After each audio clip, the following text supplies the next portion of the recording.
Hello and welcome. You've joined John Pritchett and Hank Derschlag on The Blast, our podcast. Welcome, and hey, Hank.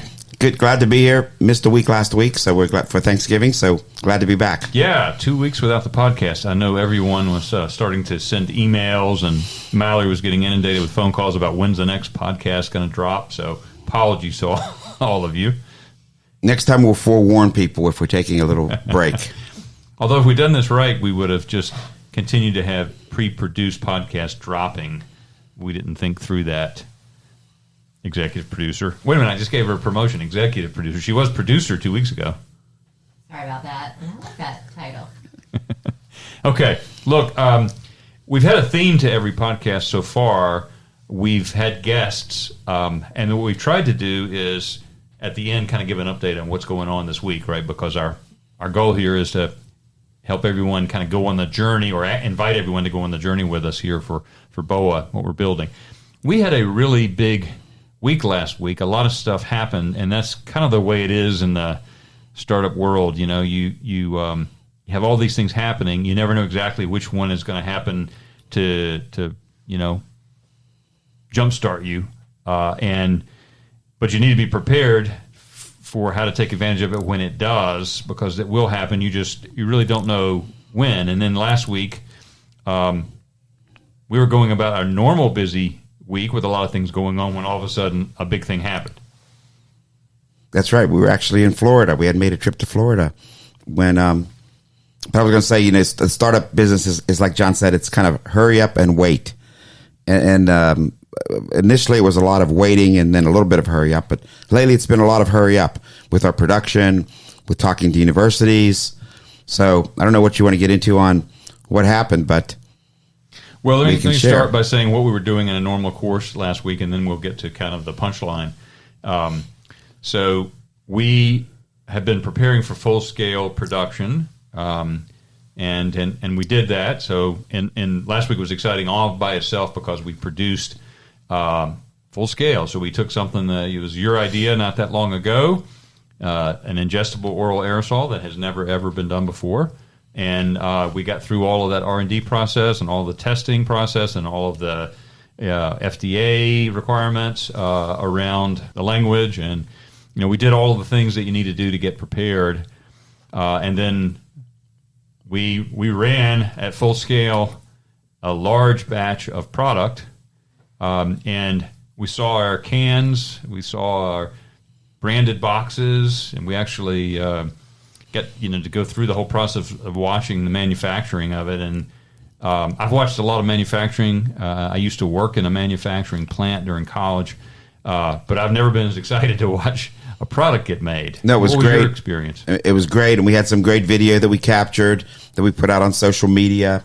So it was really rewarding to watch the cans. I think we produced 45,000 cans on our trip. So fantastic. Yeah, so we were running 90,000. I think we got to see 45,000, which was our first order and our first production run to fulfill orders from our clients. And so I'll skip ahead to say later the next day we took some of that product because we had some customers we wanted to take care of while that large batch was sent to our 3PL, so the distribution company that's fulfilling orders for customers.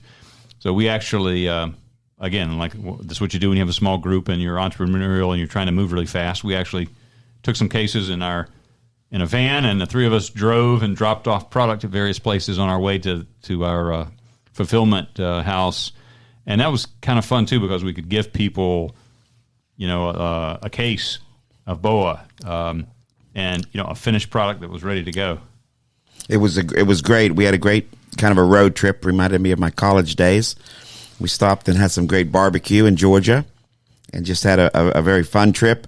But the big thing is, like as John said, we brought back cases. So we delivered them to some key trainers that we're going to be working with at universities. And that was kind of neat to see the response from guys. And the thing that I liked about it was everybody that we delivered to said the same thing. They said, this is a first-class product. Your presentation is well. Your packaging is great. They tried the product, so it was a very successful week for us. Yeah, we've gotten a lot of good feedback on the product. On the brand, on the can design, on the functionality of it, even on just the case itself. Right, all of it doesn't look like it's a startup company. I think it's a good way to say it.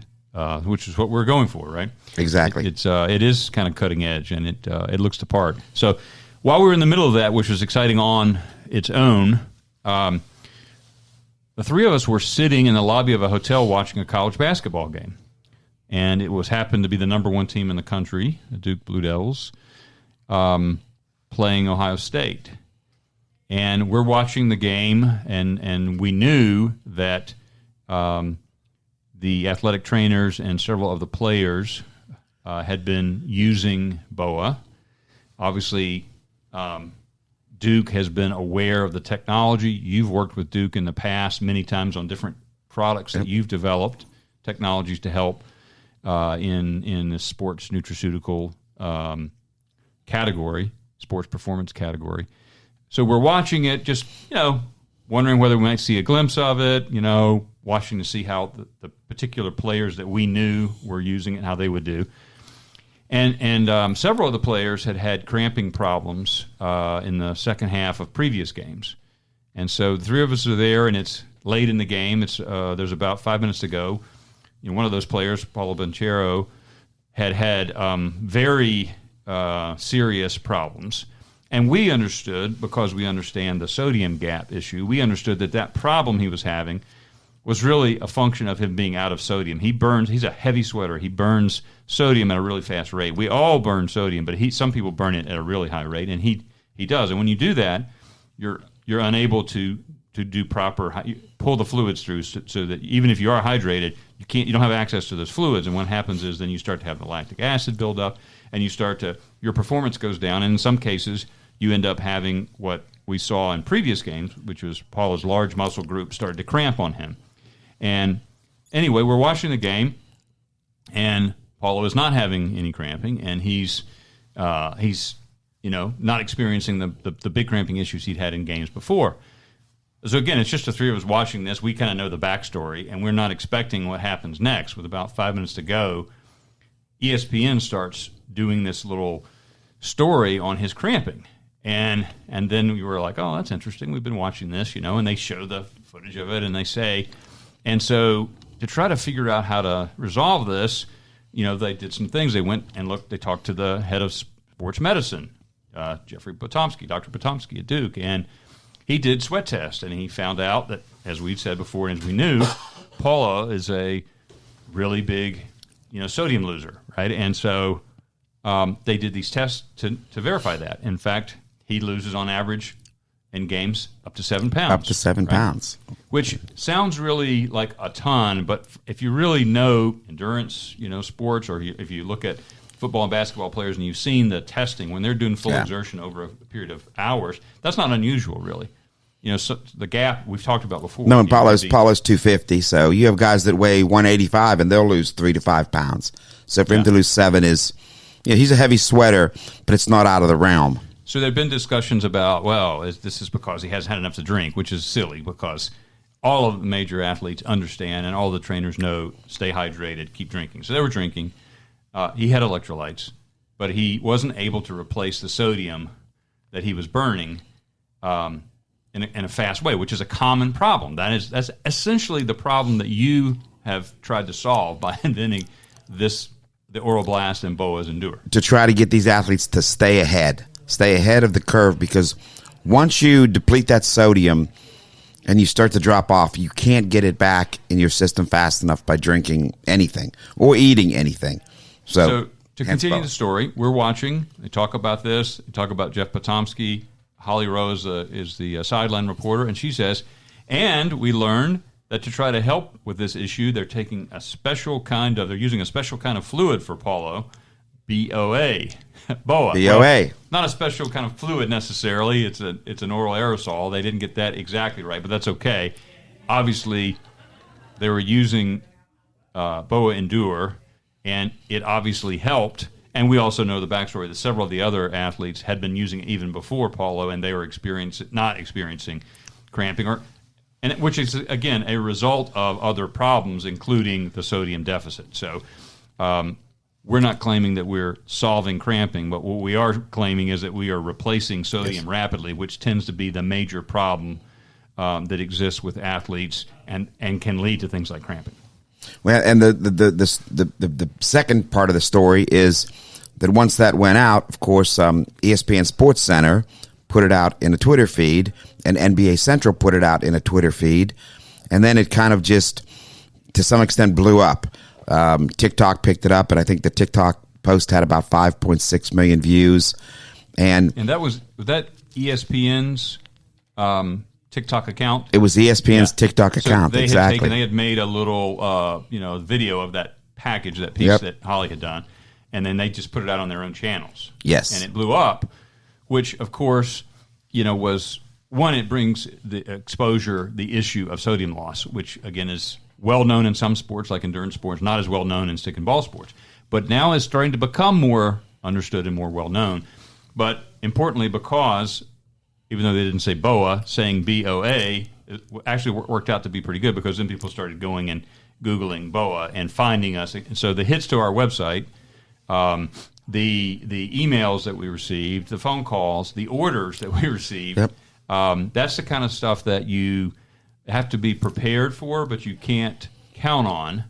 And we were, in a position to try to do our best to take advantage of that. But again, you can't necessarily count on those things happening. When they do, though, you want to take advantage of them. And so it was a fun couple of days. We were in the car for one full day while that was going on. So we're having conversations with investors, future investors, which is another benefit, obviously, to this kind of public relations kind of exposure. It also then becomes well known by other people in the athletic training community who have been dealing with this issue and have been looking for a solution. So I'll just say that the amount of product that we have shipped across the country to universities and sports teams has been pretty significant as a result of that, which is exciting, because trial is an important part of what we're doing here, is getting people to try it, getting athletes to try it, getting trainers to try it with their athletes, so that we get the feedback that we've been getting in other sports like the endurance sports world, which we know is going to be very positive. I think we're over 50 pro and college teams that we've shipped to just in the last week. Yeah. So that was a fun. Even though I don't want to spend 13 hours with you and Darren in a minivan that often, it was kind of fun. Well, I could tell you the Darren driving stories, which are very interesting. The car had a beeping system that if you crossed either line, it would beep, kind of like a video game. And first, it was very annoying because I said, this thing's beeping every couple minutes. He would cross and hit the median. But then I said, thank God it's beeping him, because it's alerting him that we're going off the road. And he has to look up and pay attention. So, are you suggesting that Darren was not being a safe driver during this 13-hour trip? Well, I don't know. He's just, Darren was on the show a couple weeks ago, and he's a very passionate guy. And when all this was going on, he was busy talking on the phone and talking to John and, brainstorming. And I think driving was maybe third or fourth on his list that trip, which should have been first. Well, we made it back safely. We delivered the product. Customers all got their orders fulfilled within 24 hours. And we've started to get some feedback. Great feedback. And Mallory, you might want to add some of the emails and some of the customer feedback that you've gotten, both about the product, but also about the thing we did because of the delay, the supply chain delay. We've had to try to make good to some customers because of that. So, the people who originally ordered 2-ounce cans did not get 2-ounce cans because those aren't quite ready yet due to supply chain issues. So we decided to fulfill their order with 4-ounce cans, and we sent them a notification, an email notification that they had shipped, but they would be 4 ounces. But when the 2-ounce cans become available, they would subsequently get that order as well. And the response to that was just incredibly supportive. we had several people email us and say, you guys rock. The service is amazing. One person even said that we had just gained a lifelong customer because of the way we handled the situation and because of our open communication. Yeah, that's a great lesson. So I think the last thing you said is the most important thing, which is the open communication. So when you have a problem, you got to own it. You got to tell people about it, and then you got to say what we're going to do about it. And so we realize that supply chain issues, although they're everywhere and they're affecting everyone, the customer they're just concerned about their world, and so they want it when they want it. So we communicated what the issues were, what the problems were, and that we would have delays. And but then we also communicated that we realized that has been a disappointment, and we said to make it up to you, here's the 4-ounce product, and you're going to get your 2-ounce product. And so that's an easy decision to make, but it's one that if you're driven by the numbers, you might not make. And so I think it was an easy investment, the right thing to do. But getting the feedback is really encouraging, because then it lets you know that's the right thing to do always. And we're only in business for very long if we have customers, and if the LTV, the long-term value or lifetime value of a customer is significant, you've got a really valuable company. And so company, if you don't take care of customers, if you don't have happy customers telling other customers about their experience, you're not going to be around in this world. I was just about to add that. Sorry, Hank, but the word of mouth, even if they're not official brand ambassadors, if they truly believe in the product and believe in the service and the integrity of the company, they're going to share it with their friends, and their friends are going to become customers of the company as well. Well, and this was also the first time that we'd actually seen the 4-ounce cans, because all of our samples had been in 2-ounce. We're dealing with the endurance triathlete world, and they want a small can, so we made all 2-ounce samples. So this was the first time we'd seen the 4-ounce can, and I think it's a great product. I think that's going to be our mainstream can, is that 4-ounce can. The 2-ounce has a role because it fits on a running belt, or we have a neat bike clip for the cyclists, with them to use in Ironmans. But the 4-ounce can it's awesome. So I was really glad that we could fulfill those orders and send the 4-ounce cans out. Yeah, and just to reiterate that, so the 4-ounce can has 50 servings in it. The 2-ounce has 25. The reason for the 2-ounce, as Hank said, is basically because it's very convenient if you want to use it while you're exercising. So while you're riding a bike, while you're running. Otherwise, I think the 4-ounce can is probably the mainstream can, and even we're contemplating an 8-ounce, because if you're not traveling with it, you get the most value by buying an 8-ounce, especially for teams. Convenience of carrying it and using it on the go, and you want to have it in a stationary location. For everyday hobby athletes like your Peloton riders, the 4-ounce can fits great in that little cup holder. There you go. Nice plug. But the 8-ounce, I think there will be a market, because we've really gotten great feedback from the universities that we've shared it with, and the pro teams. So we think that's a place where the 8-ounce can will be helpful. Side court, sidelines. So good stuff. Yep. So we are down the road on a couple of new products. So we'll talk about those later. But one of those is fuel, which we have on our website now. That is the next product we're going to roll out.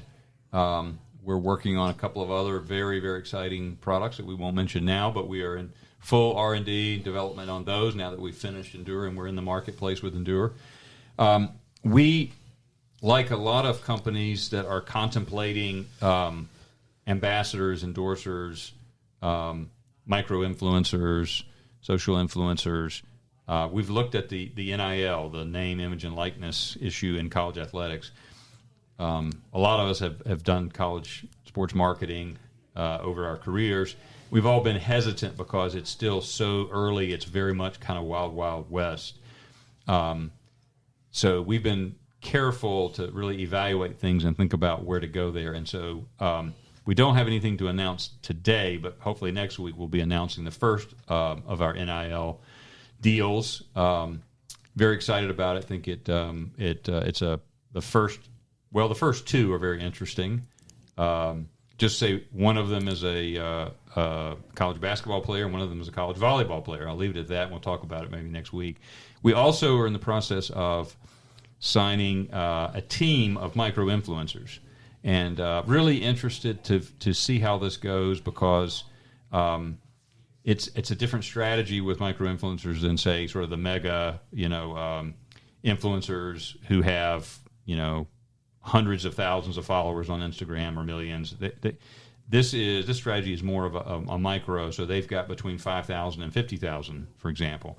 And so we're in the process of doing that now, but I'm excited about that because we're in the phase now where everything we've done, all the marketing has been around what we believe will happen, what we think will happen, what we are touting about the product and the brand, but it's all been kind of a promise. Now the phase we're going into is where we actually have real people, real athletes of all types, of all ages, all skill levels, all different kinds of sports and exercise, who will be telling their own stories in their own words about the benefits that they get from BOA, their experience with BOA. And I think there is certain credibility that comes from that you can't do through your own imagery, your own messaging, your own ads, your own social posts. When you have others talking about you, just as the example we talked about before with the ESPN story, which was earned media, that is so valuable. You got to do all these things, have all these channels open and working well, but I'm really excited to see what happens with both the NIL, but also with the micro influencers. Well, this is the first time that since we've started that now we have thousands of people have BOA in their hands, whether it's through the promotional boxes that we sent out to some key influencers or the product that we've distributed to the customers. And we got several thousand cans in people's hands now. So we hope to start seeing videos and various testimonials of people using it and what it's doing to help them.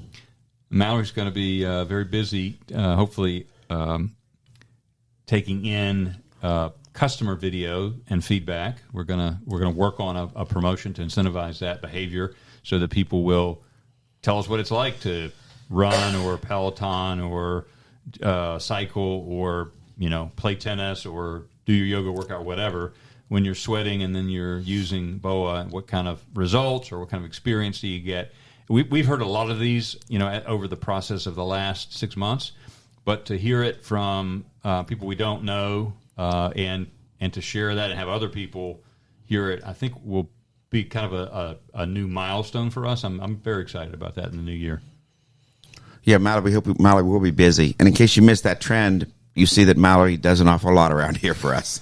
So we keep her pretty busy, but she always gets it done. And she's a volunteer too. I think we should start paying her next year. We should start paying her. She's an intern from Wake Forest. I'm going to negotiate a director title.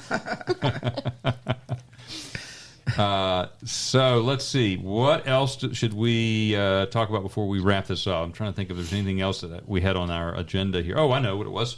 Funding.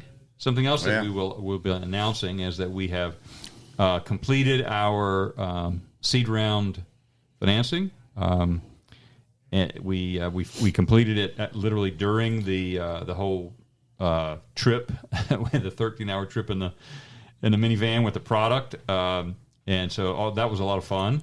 A lot of demand, which is exciting. Oversubscribed. Yeah, an oversubscription of the round, which is always a good thing when you're raising money. So we're in a position to take ourselves to the next threshold, the next milestone in our movement forward here, building the company and the brand and the customer base, most importantly.